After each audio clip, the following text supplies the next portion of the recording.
From traditional holiday activities to lesser-known attractions, our next guest is a master of shining the spotlight on the people and places that make the holiday season so much brighter in our state. In her book, A Connecticut Christmas, she celebrates the many joyful things to see and do in Connecticut. Diane Smith is an author and Emmy Award-winning journalist and former anchor and reporter at News 8. Welcome back, Diane. This is like coming home. It's great. I love it. It is. We're having a reunion. Thank you. This is such a beautiful book. Oh, thank you. How did it all come about? Well, I love Connecticut. I love Christmas. And I had done a Christmas book a number of years ago that's been out of print for a few years. So the bookstores were saying to the publisher, which is a Connecticut publisher, we'd like to have that Christmas book again. They wanted to reprint it. And I thought, no, I want to do something completely different. So instead, I came up with kind of my top 50 ideas of what makes Christmas great in Connecticut and put it together in that book with lots of pictures, many of which were shot by my husband. But this had to have been challenging to get it down to 50. Well, it was, and I ended up writing over 80 stories, but that's what an editor is for. The editor had to make the decision on which are the top 50, because I love all of them, and it was hurting me every one we had to cut. Also, something different about this book, the size of this book. It's much smaller than the ones you've had the other ones have been big coffee table books, and people seem to really like this because you can take it with you when you go to the events. If you want to look up events and see where is it, it's got all the information on the website, the date, the time, how to get in touch with the people, phone numbers, all of that. And people like it as a little hostess gift. This time of the year when you're going to people's homes, it's a nice little gift to give somebody and a little special present. I absolutely get this because I could just tuck this into my purse and take it with me wherever I want to go. It's definitely purse size. All right. Now, for your purse, the coffee book size was purse size, but okay.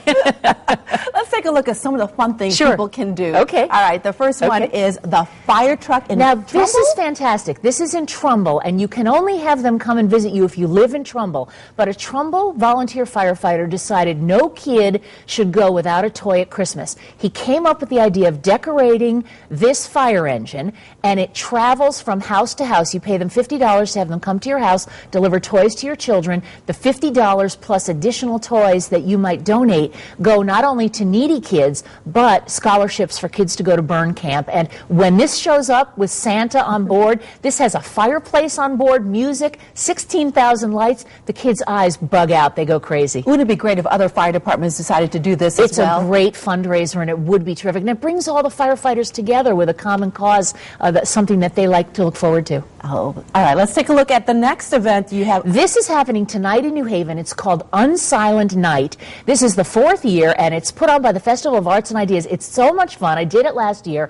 It's actually a boombox symphony. You either bring your boombox or you bring a CD player that has external speakers or an MP3 player with external speakers. You meet at the Yale bookstore. Everyone gets a piece of music, either a CD or they download a piece of music onto your player, and as they walk, no matter how many people come, as the people walk, all of the different parts of the music blend together as they walk to the green, and it actually performs the symphony. It's real world music, bells, very kind of ethereal, and for someone like me who can only play the CD player, it's a perfect way to get involved in Christmas music. And you dubbed it Unsilent Night because it's not silent, it's really loud, not right? at all. You can hear them coming. If you want more details, you can Google them. It's performed all over the world. This is Make We Joy, which is a wonderful concert, a medieval concert, in contrast to that ultra-modern concert, a medieval concert at Connecticut College. One of the other places I really recommend are the Boar's Head festivals, which happen a little bit after Christmas rush is over. They happen in January. There's a fabulous one in Hartford at the Asylum Congregational Church. Now, why is this so popular?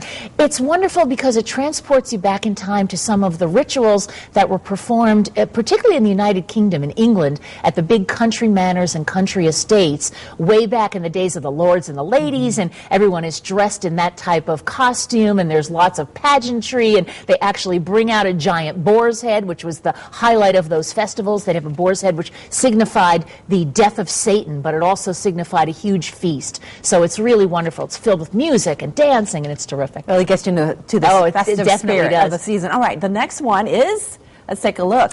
This is, at one time, East Hampton, Connecticut was known as the bell-making capital of the world. Now, most of those businesses have moved out of the country to Asia and other places. The last bell maker left in the United States is in East Hampton, and this is Bevan Brothers Bells, and they make everything from sleigh bells to handbells for handbell choirs, bells that people ring at football games, you name it, they make it. All right, so you go in there and you can hear all these bells ringing? And it's wonderful because they're the last American manufacturer, and that was Belltown, East Hampton, Connecticut. Okay. Yeah. Trees in the rigging. This is a fabulous parade. They're held at different weekends of the year. This one happens to be in Essex.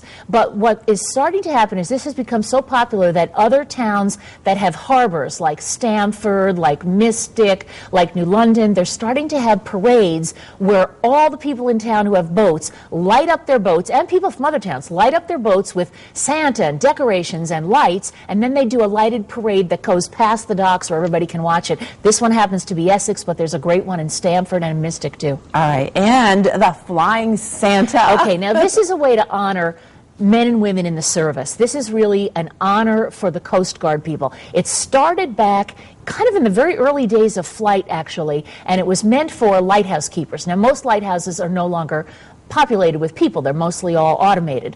But of course, we still have Coast Guard men and women all around Long Island Sound and all over our coastlines. And, you know, they've been much more in danger lately because they're our front homeland security, you know, much more so than probably we used to think of them when you and I were kids. Absolutely. Well, this is a way of honoring their service. This wonderful helicopter and Santa come every year. One weekend of the year, they go to all the Coast Guard stations on the New England coast, and Santa brings gifts to all of the children of the Coast Guard men and women, and it's a way to say thank you for their service all year long. And we need to get out there and support these people. Absolutely, and it's, you know, it's just so wonderful to see, and there's so many women in the Coast Guard now that there are just as many Coast Guard moms with their kids at these events as there are Coast Guard dads. It's really had a huge change, and of course we have the Coast Guard Academy right here in Connecticut, exactly. So it's very much close to our hearts. And just really quickly, let's talk about the photos in this book. This is really a family project for you and Tom. Tom was the primary photo